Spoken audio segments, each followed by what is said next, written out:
Will you be there, there, there when we come to play? Will you be there? Welcome to the ICC Under-19 Cricket World Cup. Will you be there? It's the street when we coming down. The Chilani spills excitement everywhere. Full pressure. Will you be there to see our stars shine? Will you be there with the biggest spotlight? Will you be there? 4th and 6th, yeah, do not miss it, no. The ICC Under-19 Men's Cricket World Cup. Be there January 14th to February 5th. Welcome to this in the series of interviews promoting the ICC U19 Cricket World Cup, which will be held in the West Indies for the first time this time around. My name is Via Galloway, and I'll be speaking with Chris Tetley, who is the head of events at the ICC. And welcome to this interview.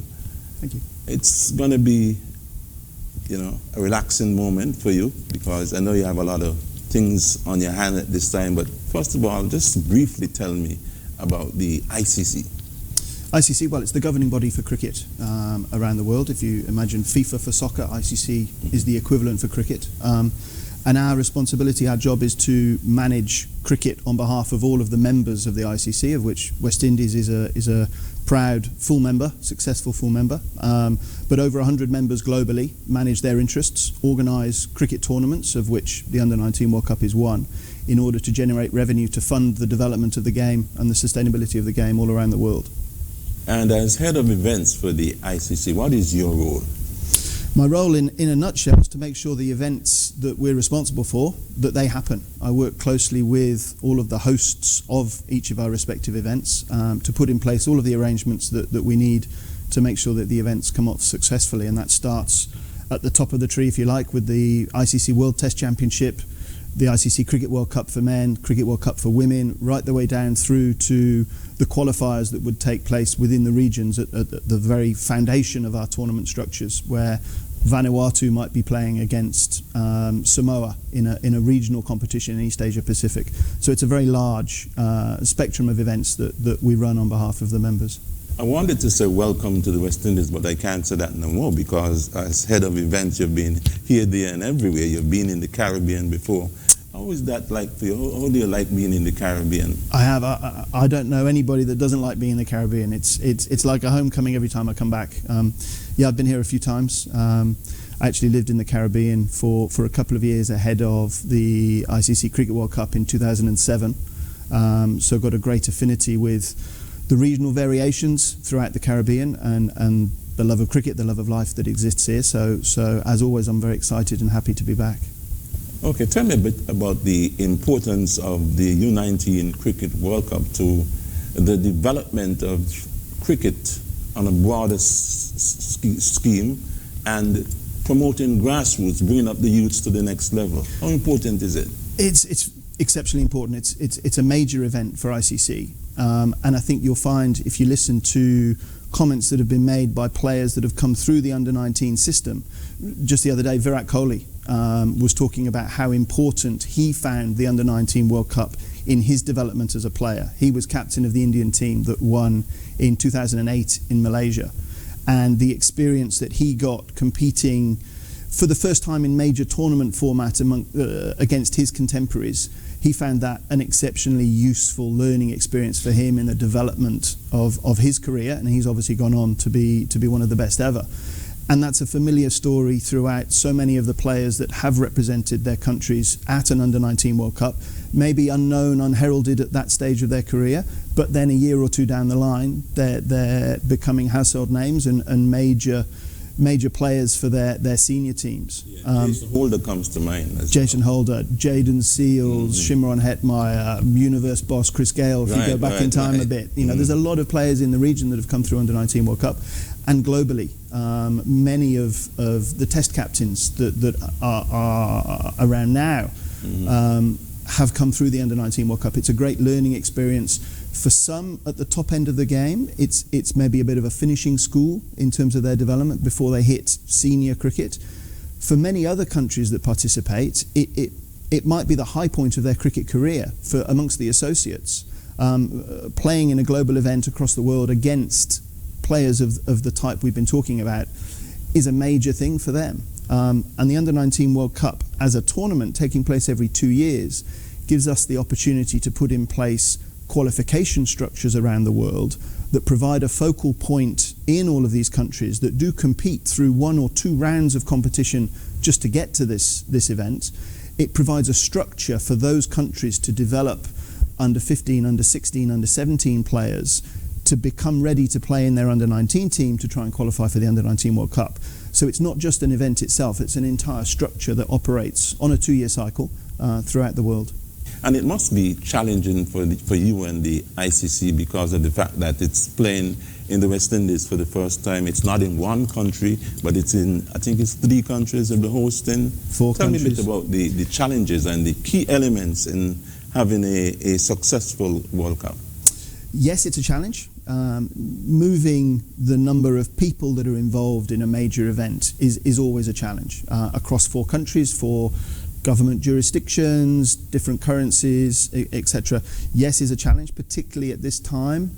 We will obviously understand the challenges that COVID has presented, and travel is a problem with COVID. Flights and the availability of international flights is affected by COVID. We obviously take exceptionally seriously the health and safety of everybody involved in the event, and so we've got very detailed COVID and biosecurity plans in place to help protect not just the participants, but importantly the countries in which we're playing. We don't want to bring a problem into a country.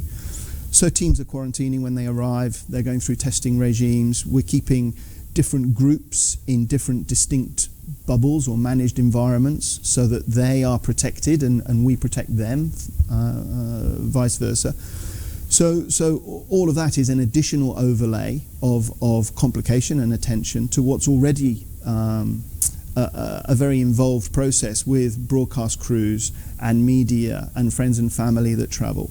So it's an interesting exercise that's kept us busy in conjunction with Cricket West Indies and the 4 host countries for some time, and we're excited to get the event underway. You spoke about some of the teams in a bubble. I wanted to ask you if there will be any opportunity for tournament officials and maybe players to see some of the country, but maybe because of the COVID restrictions that won't be able to be done. In a controlled way, yes. The teams and match officials, we obviously have to keep in distinct environments so that they can continue to participate in the event. If a team gets sick, it's a short event, there's not a lot of time for recovery, so we need to be a bit careful about that. But there are people that have travelled to the event that are not within those bubbles. There are friends and family that are here to enjoy what the Caribbean has to offer and to support their teams, and they will obviously be able to go and enjoy what the host countries have to offer, absolutely. Okay, tell me a bit about the benefits to the host country. St. Kitts and Nevis, one of the hosts. What are some of the benefits of hosting such a big tournament? I think it's a great opportunity to reinforce what is a great reputation that St. Kitts has as a host of international cricket throughout the world. I remember coming here for the first time in 2005 ahead of the Cricket World Cup and seeing the redevelopment of Warner Park. It's been used as an international venue on many occasions since then, and so we're delighted to be able to come back and bring another World Cup to St. Kitts. And the coverage that an ICC event gets is global. We will have over 175 territories taking the broadcast of the Under-19 World Cup. So there's a visibility that St. Kitts has as a country, as a host of the ICC Under-19, Men's Under-19 World Cup. That's a great opportunity to showcase the beauty of St. Kitts and the world-class facility that is Warner Park. CWI, what is their role? I've been hearing about the ICC all the time throughout this series of interviews. What is the role of the Cricket West Indies in all of this? Are they very supportive? Totally, and we obviously couldn't do it without them. They are the host. They are the member of ICC that is the host of the tournament, and so we work hand in glove with them on all of the arrangements that need to be put in place throughout the region, from Guyana up to St. Kitts here, to make the event a success. So they are fundamental and integral to everything that goes into putting the event on. We're very grateful to be working with them. They're experienced, the people that are within Cricket West Indies. So it's a pleasure to work with them, and I'm sure that together we'll put on a very successful event. And there's another key stakeholder in all of this, the governments of the region. How important is their input into the successful hosting of events like this? Again, fundamentally important. There's a lot of, nothing happens without the support of a government on this scale in any country for any event. And so the movement of people within territories, the coordination of arrangements from a biosecurity perspective, from a security perspective, from a medical perspective, the preparation and delivery of stadia, the governments are all involved in one way or another in supporting all of the activities that need to be put together. I wanted to go back to something that you mentioned earlier. It's being played in the West Indies for the first time. How did that come about, the choice to bring it to the West Indies as opposed to other countries in the world? Long time ago, actually. ICC events operate on an 8-year cycle. And so the hosts of ICC events are determined probably 9 or 10 years out. So this event was actually awarded to the West Indies some time ago, and it was time that an men's under-19 World Cup was run in the region. As you said, this is the first time it'll have been here. It's been to a number of other members around the world, and I think it's a great event for the region to be hosting. It's a unique cricketing environment in the Caribbean, one that in the development of young players, it's important that they can experience. The culture of cricket here is unique, and again adds to the development of the players. The enjoyment that they will get from participating in an event here will be something that they will look back on for the rest of their lives. The ICC is carrying the brunt of it along with the CWI, the respective governments in the various countries. What about major sponsors? Who are some of these sponsors? We're fortunate to, again, with our 8-year cycle, we've had commercial partners that have been involved with ICC and ICC events over a long period of time. So we've built up partnerships with them, and you'll see their signage, their advertising around the grounds, and we're delighted to have their support. The likes of Nissan, the likes of Coke, the likes of Booking.com, the likes of Oppo, who are major global companies. Emirates have been very supportive of us over the years. And so the partnerships we have with them not only help us to deliver events because they provide services and support for us, but they leverage off their sponsorship of the event, undertake marketing campaigns. Maybe not here, but they might be in other parts of the world where they have significant markets for them. They will promote their association with the event. So it helps to spread the word that the tournament's taking place, increase the footprint of the event, and so we're very grateful for their support. What would you say to persons viewing this interview in terms of bringing them out to see the games? I know we have some representatives on the West Indies U19 out of St. Kitts Nevis specifically. I think we have about 3 or 4 persons. What would you tell the viewers out there, sort of inviting them to go on out and watch the games? Why wouldn't you? These are the cricket. Absolutely. It's free. It's free to enter.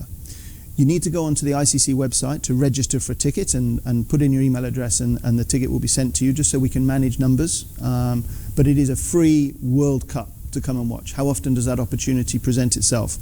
Not very often. It's the first time this event has been in the Caribbean. You might be watching the next Virat Kohli. You might be watching the next Chris Gayle. You might be watching the next major world star before they've made the headlines, but you've seen them performing at an under-19 level on your doorstep. So I would encourage everybody to come and experience what is for us a major event, as I've said, a major stepping stone in the development of the careers of young international cricketers, and it's right here on your doorstep. The tournament itself starts on the 14th in Guyana, when West Indies are going to play against Australia, big fixture. The following day here, Canada will play against the United Arab Emirates.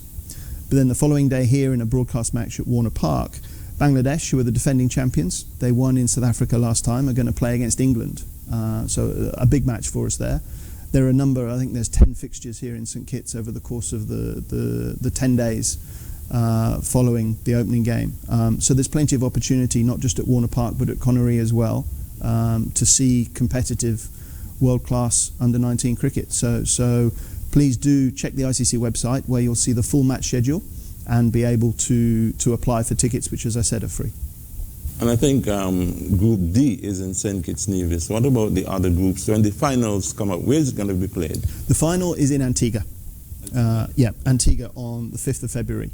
So we've got group stage fixtures. If I explain how the tournament works, there's 4 groups of 4. On robin, so each groups one? of 4. Okay. Will play in a round robin, and then the top 2 teams in each group go into what we call the Super League, and the bottom 2 teams go into the plate. And then through the Super League, there are quarterfinals, semi-finals, final, and playoff matches as well. And through the plate, the same, quarterfinals, semi-finals, and final. So at the end of the tournament, we will have a full ranking of 1 to 16 teams. Obviously progressing through to, as I said, the final on Saturday the 5th at Saviv Stadium in Antigua.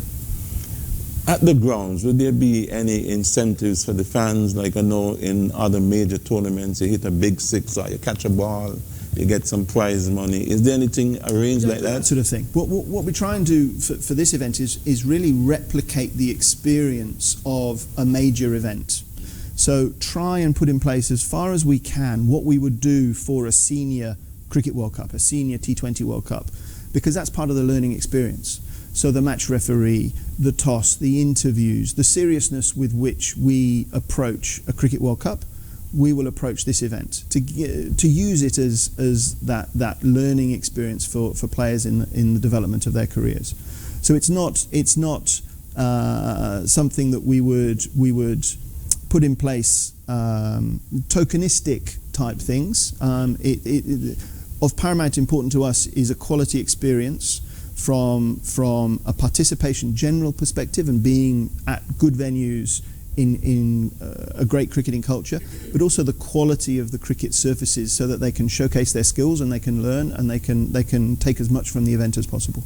Is there anything else you'd like to tell the viewers out there with reference to the World Cup in the West Indies as we wrap up this interview? Get behind it. It's I won't say once in a lifetime, but this opportunity doesn't come along very often to see the stars of tomorrow on your doorstep. And once the event is gone, it's gone. And that opportunity might not come back for a long time. So please come and support it. The more atmosphere that we have at the Games, in a safe and controlled environment, obviously, at the current time, the better the experience will be for everybody. The better the TV pictures look when it's being telecast around the world, the greater the excitement for our participants and the greater the buzz that we can collectively achieve. So please come out and support. Chris, it was a pleasure speaking with you. And I've been speaking with Chris Tetley, the head of events of the ICC. We just want to invite you to come on out, petitions and divisions, going out to the various venues and support the young cricketers. Will you be there when we come to play? Will you be there? Welcome to the ICC Under-19 Cricket World Cup. Will you be there? It's the street when we coming down. The Chilani spills excitement everywhere. Full pressure. Will you be there to see our stars shine? Will you be there with the biggest fans alive? Will you be there? 4th and 6th, yeah, do not miss it, no. The ICC Under-19 Men's Cricket World Cup. Be there January 14th to February 5th.